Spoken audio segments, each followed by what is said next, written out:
Hello दोस्तों, ऑप्शनेबल Hindi channel में आपका स्वागत है। मेरा नाम आयुष है और मैं एक ट्रेडर हूँ। ये हमारा प्राइस एक्शन सीरीज़ का सेकंड वीडियो होगा।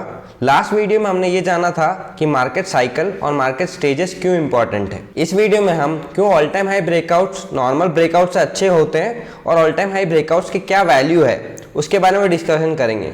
इससे पहले कि हम स्क्रीन रिकॉर्डिंग और चार्ट्स पे चलें, मैं आपको ये बताना चाहूँगा कि प्राइस एक्शन सीरीज को हम दो पार्ट में डिवाइड करेंगे, जिसमें फर्स्ट पार्ट होगा कॉन्सेप्ट और आइडिया को डिस्कस करना, और दूसरे पार्ट में जो कि फॉलोड वीडियोज होंगे उसमें हम प्रैक्टिकल एग्जांपल्स डिस्कस करेंगे, ताकि आपको ये समझ में आए कि जो कॉन्सेप्ट डिस्कस किए गए हैं वो हिस्टोरिकली कैसे वर्कआउट किए थे स्टॉक्स पे। मैं आपको ये भी बताना चाहूँगा कि ऑप्शनेबल ने एक ट्रेड ऑटोमेशन प्लेटफॉर्म लॉन्च किया है जिसका नाम टारगेट है, जिसपे आप अपनी टाइम बेस्ड स्ट्रैटेजीज को फ्री में ऑटोमेट कर सकते हैं। हेलो दोस्तों, welcome to the screen recording. जैसा कि हमने लास्ट वीडियो में देखा था कि एक स्टॉक में 4 साइकिल्स हमको देखने को मिल सकते हैं, जहाँ पे सबसे ज्यादा रिटर्न हमको एडवांसिंग स्टेज में देखने को मिलते हैं।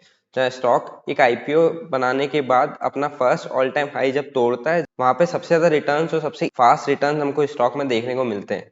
आज हम इस वीडियो में ये जानेंगे कि वो 4 साइकिल्स के नॉलेज के अलावा हमको क्यों ज्यादा इंपॉर्टेंट ऑल टाइम हाई और 52 वीक हाई ब्रेकआउट्स को देना है, ना कि नॉर्मल ब्रेकआउट्स को। तो नॉर्मल ब्रेकआउट्स क्या होते हैं वो हमारे लिए जानना जरूरी हो जाता है पहले।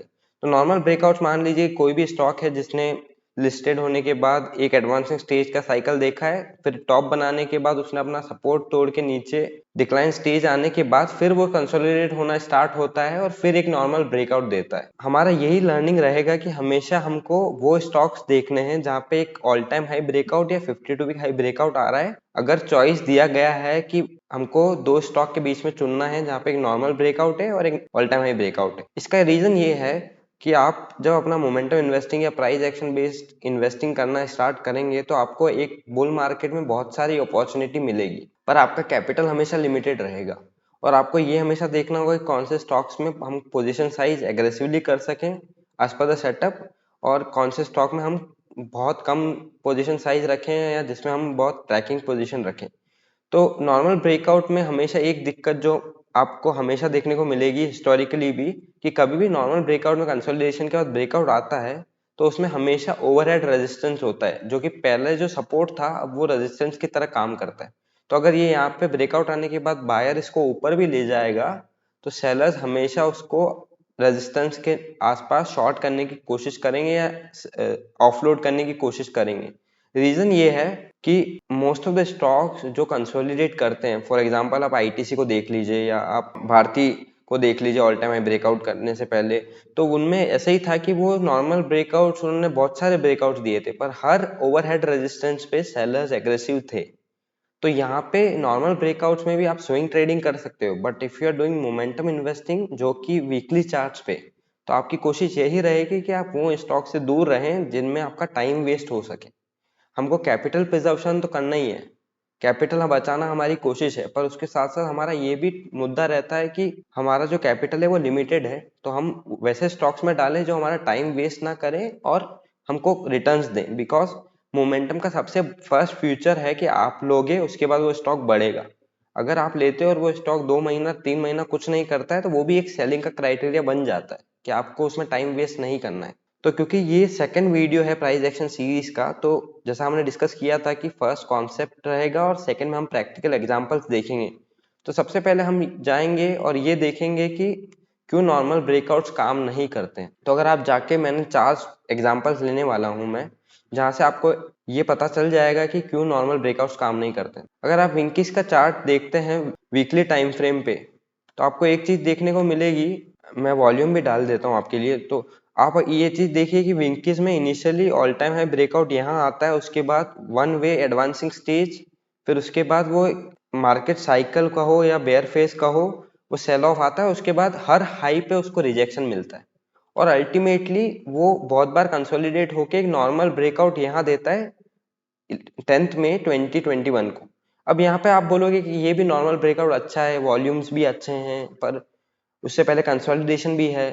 तो एक चीज आपको देखनी चाहिए कि यहाँ पे ओवरहेड रेजिस्टेंस है, तो यहाँ पे हमेशा वो स्टॉक आपको या तो रेंज बाउंड, एक पॉइंट के बाद वहां पे सेलर एक्टिव हुए तो रेंज बाउंड रह जाएगा, या वो रिजेक्शन आ जाएगा या ब्रेकआउट फेल हो जाएगा। तो जैसा ही आपने देखा कि यहाँ पे अगर आपने इसको बाय किया होता तो एज पर स्विंग हाई या हायर हाई हायर लो के कॉन्सेप्ट के हिसाब से आपको यहाँ एग्जिट मिल जाती, आपका रिटर्न नियरली 5 to 8% भी नहीं बनता और आप you would have wasted nearly 6 month और 1 ईयर। तो नॉर्मल ब्रेकआउट में ये एक एग्जांपल था जहाँ पे इनिशियली स्टॉक मूव करता है पर वो उसमें एक कंटिन्यूस सेल ऑफ, यहाँ पे सेलर्स एक्टिव हुए। अब ये कोई कोइंसिडेंस नहीं है कि इसी लेवल पे आके सेलर्स एक्टिव हुए और इसके बाद ये बिल्कुल फ्लैट रह गया। अगर हम दूसरा एग्जांपल हम लें तो आप मारुति में देखिए कि मारुति जब initial all time high break करके हायर हाई हायर लो बना के अच्छा खासा रिटर्न दे चुका था सेकंड एडवांसिंग स्टेज में, तो उसके बाद जब उसने टॉप बनाया और वो यहाँ से कंसोलिडेट किया तो उसके बाद उसने एक रेजिस्टेंस लेवल पे मल्टीपल टाइम रिजेक्शन फेस किया और अल्टीमेटली जब यहाँ पे ब्रेकआउट आया, अगर चॉइस दिया गया है कि एक ऑल टाइम हाई ब्रेकआउट है और एक नॉर्मल ब्रेकआउट है तो हम कोशिश करेंगे कि हम नॉर्मल ब्रेकआउट से दूर रहें। इनिशियली इसमें थोड़ा फॉलो अप था, फिर उसके बाद आप देखिए कि एक ही कैंडल में 11% का फॉल आ गया और उसके बाद स्टॉक ने कोई मूवमेंट नहीं दिया नेक्स्ट 2 ईयर्स और नेक्स्ट नियरली 1.5 ईयर्स में। तो ये नॉर्मल ब्रेकआउट में आपका टाइम वेस्ट बहुत ज्यादा हो सकता है और आप फंसे रह जाओगे या नॉन इंटेंडेडली आप लॉन्ग टर्म इन्वेस्टर बन जाओगे। और एक बात आप हमेशा देखिएगा कि मोमेंटम इन्वेस्टिंग जब आप करते हो तो आपको नाम से या कंपनी कितनी बड़ी है क्या करती है उससे कोई लेना देना नहीं होना चाहिए। आपका बस एक ही मुद्दा है कि you buy and the stock goes up and you sell it, हमको उससे अटैच होने का कोई जरूरत नहीं है। थर्ड कंपनी जो हमने आज के लिए चुनी है वो है जुबिलेंट फूड्स, जो कि डोमिनोज पिज्जा इंडिया में कैटर करती है। तो इनिशियली आप देखिए कि यहाँ पे ऑल टाइम हाई ब्रेकआउट आता है जो कि एक नया लाइफ टाइम हाई बनाता है और उसके बाद यहाँ पे एक रैली देखने को मिलती है। बट क्योंकि कोविड आया था तो कोविड में इनिशियली कोई भी स्टॉक कितना अच्छा हो, फंडामेंटली ग्रोथ स्टॉक हो, मोमेंटम स्टॉक हो, सब गिरे थे बिकॉज लिक्विडिटी क्रंच था और एक इमीडिएट पैनिक देखने को मिला था। पर जब ये वाला हाई तोड़ के नया उसने ऑल टाइम हाई बनाया तो आप देखिए कि one way stock nearly 2x या 2.5x गया और उसके बाद उसने एक वीक में 16% का सेल ऑफ देखा यहाँ पे। और आप देखिए कि उसके बाद कंसोलिडेट होके नया लोअर हाई बनाया और वो गिरा। जहाँ पे इसने नॉर्मल कंसोलिडेट होने के बाद एक ब्रेकआउट दिया तो आप बोल सकते हो कि ये भी एक ब्रेकआउट है जिसपे हम स्विंग ट्रेडिंग कर सकते हैं या हम मोमेंटम इन्वेस्टिंग कर सकते हैं। बट आप ये देखिए कि ओवरहेड रेजिस्टेंस और अगले ही कुछ 3-4 वीक में उसमें एक रिजेक्शन आ गया और वो पूरा नीचे गिरी। तो एक ये नॉर्मल ब्रेकआउट्स का दिक्कत है कि आपको ultimately you are betting on the fact कि वहां पे ओवरहेड रेजिस्टेंस पे सेलर सेल नहीं करेगा। Turn around stories are different. जैसे आपने बहुत बार देखा होगा कि कोई स्टॉक अपने ऑल टाइम हाई से 70-80% गिर गया है और उसमें प्रमोटर चेंज होते हैं या एक्विजिशन होता है और उसके बाद वो नया ऑल टाइम हाई बना देता है। सो वो सब एक एक्सेप्शन है जो कि 100 में से एक बार या 2 बार होगा। हमको ऐसे सिस्टम पे बेट करना है या हमको ऐसे सिस्टम पे पैसा लगाना है जहाँ पे हमारी एक्यूरेसी सही हो और साथ में रिस्क टू रिवॉर्ड भी सही हो। अगर वीकली पे आप इन्वेस्टिंग कर रहे हो तो आपका हॉराइजन हमेशा 6 months to 1 year रहता है और आप कैटरिंग ये कर रहे हो कि मोमेंटम अगर आया तो we will look for 2 to 4x और हमारी प्रोबेबिलिटी हमेशा कम रहेगी पर हमारा रिस्क टू रिवॉर्ड अच्छा रहेगा। अब लास्ट स्टॉक जो आज के वीडियो में नॉर्मल ब्रेकआउट्स का है वो बहुत इंटरेस्टिंग है। ये स्टॉक है यस बैंक। यस बैंक जैसे आज आप अभी देखते हैं तो वो एक बहुत गिरा हुआ स्टॉक है जहाँ पे उसने 300 लेवल से वो 18 रुपीज पे चल रहा है। पर अगर हम थोड़ा हिस्टोरिकली पीछे जाएं तो यहाँ पे ये देखने को मिलेगा कि आप एक वर्स्ट परफॉर्मिंग स्टॉक को भी देखिए कि जब वो ऑल टाइम हाई ब्रेक किया था यहाँ पे, ये कंसोलिडेट करके उसने जब ऑल टाइम हाई ब्रेक किया यहाँ पे तो उसके बाद वो one way stock ultimately consolidate किया, फिर यहाँ पे एक और नया ब्रेकआउट और उसके बाद स्टॉक रैली करता है नियरली 2x और उसके बाद एक और रैली। पर जब एक उसमें इमीडिएट बड़ा सेल ऑफ आता है और उसके बाद जब एक नॉर्मल ब्रेकआउट वो कंसोलिडेट करके देता है तो उसके बाद आप देखिए कि वो उसमें कोई फॉलो थ्रू ही नहीं है। और यहाँ पे बेसिकली जो लेट बायर्स हैं, जो रिटेल बाइंग, जिनको लगता है कि स्टॉक 50% डाउन है वो कितना ही नीचे जाएगा, तो वहां पे उनको देखिए ट्रैप किया जाता है और 275 से अल्टीमेटली नेक्स्ट 6 मंथ्स में ही स्टॉक को 30 रुपीज पे लाया जाता है। हमारा नॉर्मल ब्रेकआउट से 3 चीजें जो हमें सीखने को मिलती है कि नॉर्मल ब्रेकआउट्स हमेशा ऐसा भी हो सकता है कि 70% स्टॉक गिर जाए उसके बाद कंसोलिडेट करके वो बढ़ जाएगा। पर हमेशा ये याद रखिए कि कोई भी स्टॉक अगर 70% गिर चुका है तो आप उसमें इसलिए बाय मत करिए ये सोच के कि वो और कितना गिर जाएगा। बिकॉज आप अगर 100 रुपए की चीज को भी 30 रुपए पे लेते हो और अगर वो 30 रुपए से जीरो जाता है तो आपका 100% कैपिटल जा सकता है। या आपका 100% एलोकेटेड कैपिटल जा सकता है। तो हमेशा ये याद रखिए कि अगर आप मोमेंटम इन्वेस्टिंग या प्राइस बेस्ड इन्वेस्टिंग कर रहे हैं तो you only have to follow what the price is saying. हमको कोई उसमें हमारा एक्यूमेन नहीं चाहिए, हमको कोई उसमें हमारा पर्सनल अटैचमेंट नहीं चाहिए। अगर प्राइस गिर रहा है तो हमको बेचना है, प्राइस बढ़ रहा है तो हमको खरीदना है। और उसमें भी आप कुछ कुछ सेटअप्स बना सकते हो कि कब कंसोलिडेट करके बढ़ेगा तो खरीदना है, कब नहीं खरीदना है। वो अपने रूल्स जो आपको पर्सनली सूट करे। अब आगे जाके हम ये डिस्कस करेंगे क्यों ऑल टाइम हाई ब्रेकआउट्स अच्छे होते हैं। तो ऑल टाइम हाई ब्रेकआउट्स में आपको हमेशा एक चीज कॉमन देखने को मिलेगी कि वो इनिशियली आईपीओ जब भी कंपनी का आएगा फर्स्ट स्टेज में, उसमें एक बहुत बड़ा कंसोलिडेशन देखने को मिलेगा। जैसे यहाँ पे हिकाल नियरली थर्ड स्टेज में था जहाँ पे उसने मतलब टॉप बनाया, उसके बाद वो कोविड में गिरा भी, फिर उसने आके आप देखिए कि जब बायर उसको ऊपर ले गए तो सेलर्स कोविड लो से यहाँ तक कोई सेलिंग नहीं है, पर ऑल टाइम हाई पे सेलर्स थे बिकॉज एक पर्टिकुलर लेवल पे सेलर्स और बायर्स एक्टिव होते हैं। तो आप यहाँ देखिए कि ये वापस नीचे आया, बट यहाँ पे बायर्स इतने स्ट्रांग थे कि अब की बार जब इसको नीचे लाया गया तो वो उसको बायर्स इमीडिएटली एक नया ऑल टाइम हाई क्लोज किया। और उसके बाद आप ये भी चीज देख सकते हैं कि हमेशा प्राइस के साथ साथ कभी कभी वॉल्यूम्स आप देखें तो यहाँ पे life time high volumes clusters थे और 200 पे ब्रेकआउट देने के बाद नियरली नेक्स्ट 3 मंथ्स में स्टॉक 700 गया। उसके बाद वो टॉप पे कभी भी स्टॉक अगर टॉप बनाएगा तो वो कभी भी इमीडिएटली वी शेप या ए शेप में नहीं जाएगा, वो कंसोलिडेट करेगा, आपको एंट्री का मौका देगा।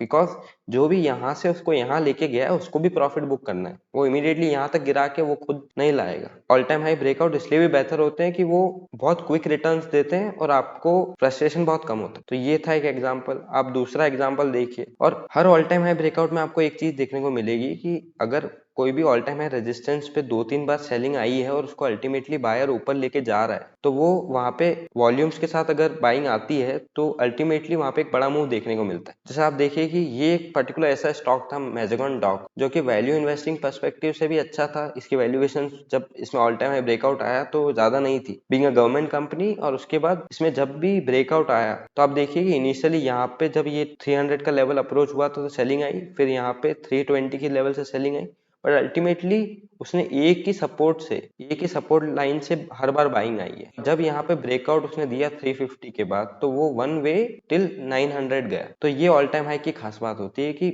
बहुत क्विक रिटर्न्स देखने को मिलते हैं। अब सबसे बड़ा स्टॉक जो लास्ट ईयर जिसमें मतलब किसी भी मोमेंटम सिस्टम में सबसे बड़ा रिटर्न्स किसी भी स्टॉक ने दिया था तो वो था टाटा एलेक्सी। अब टाटा एलेक्सी को आप देखिए तो यहाँ पे 2018 का जो स्मॉल कैप मेल्टडाउन आया था जहाँ पे एक साइकिल रिवर्ट हुआ था पूरा इंडेक्स में, जहाँ पे स्मॉल कैप इंडेक्स में हमको 60-70% का फॉल देखने को मिला था 2018 टू 2020 कोविड लो, तो वहां पे वो स्टॉक गिरा था। पर अल्टीमेटली जब वो ऊपर गया तो यहाँ पे आप सेलर्स ने इसको नीचे लाने की कोशिश की थी, पर अल्टीमेटली आप देखिए कि बायर्स बहुत स्ट्रांग थे और अल्टीमेटली यहाँ पे 10 से 15% की सेलिंग आती है और फिर एक ऑल टाइम हाई ब्रेकआउट आता। तो ऑल टाइम हाई ब्रेकआउट के बाद आप सोचोगे कि कितना ऑलरेडी अपने लो से वो 3 गुना हो चुका है और कितना बढ़ जाएगा, पर आप देखिए कि 1700 से वो 10,000 तक गया, nearly 6 times after giving the all time high breakout. तो मोमेंटम इन्वेस्टिंग में आपको एक लेसन भी लेना जरूरी है कि कभी भी अगर आपका सेटअप कंसोलिडेट करके कोई भी stock all time high breakout दे रहा है तो आपको ये सवाल नहीं पूछना है कि और कितना ऊपर जाएगा। बिकॉज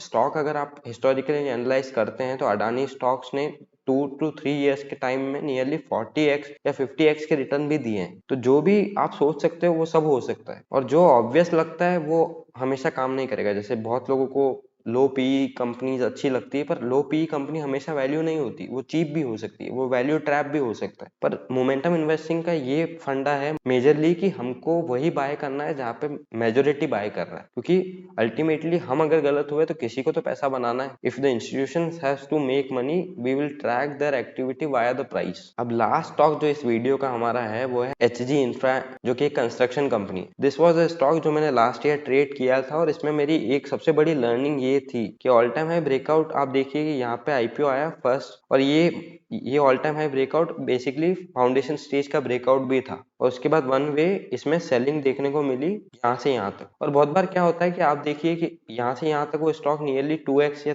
2.5x गया, बट आपको इमीडिएटली टॉप पे एग्जिट नहीं मिलेगी। आपको हमेशा ये याद रखना है कि किसी भी स्टॉक में आपने 2 to 3x बनाया है तो आपको टॉप से 25% या 30% of that gain he exit मिलेगी, आपको टॉप पे कभी एग्जिट नहीं मिलेगी। जैसे ये स्टॉक में भी अगर आप देखते हैं तो मुझे यहाँ पे कभी एग्जिट नहीं मिली, मुझे यहाँ पे एग्जिट मिली थी जो कि 25% नीचे था। And if you are having 3 to 4x gain, you shouldn't be sad to give up 25% of that gain. मतलब आपको कोई दिक्कत नहीं होनी चाहिए कि अगर आपने 4x बनाया और आपको 3x ही मिल रहा है, because you have booked 3x return. और अब ये देखिए कि ये कंसोलिडेट करके एक नॉर्मल ब्रेकआउट दे रहा है, बट हिस्टोरिकली अगर मेरे को चॉइस दी गई तो मैं ये ब्रेकआउट बाय नहीं करूंगा, क्योंकि एक ओवरहेड रेजिस्टेंस है जहाँ पे वापिस सेलर्स एक्शन कर सकते हैं। और अगर मुझे खरीदना ही है कोई स्टॉक तो मैं वो ढूंढूंगा जो एक नया ऑल टाइम हाई दे रहा है कंसोलिडेशन के पास। तो ये था आज का वीडियो। अगर आपको ये वीडियो अच्छा लगा हो तो लाइक करें, शेयर करें और सब्सक्राइब जरूर करें। Thank you.